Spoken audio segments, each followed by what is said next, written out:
Is your washing machine making weird noises? If your washing machine is making strange noises, there could be a number of different causes. Here are some possible causes and what you can try to do about them. 1. A foreign object, such as a coin or button, may be stuck in the wash drum or pump. You can try to locate and remove the object by checking the drum and pump. 2. The wash load may be unbalanced.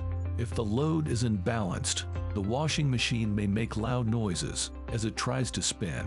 You can try redistributing the load evenly around the drum. 3. The washing machine's shock absorbers may be worn out. If the shock absorbers are worn out, the washing machine may vibrate excessively and make loud noises. You can try checking the shock absorbers and replacing them if necessary.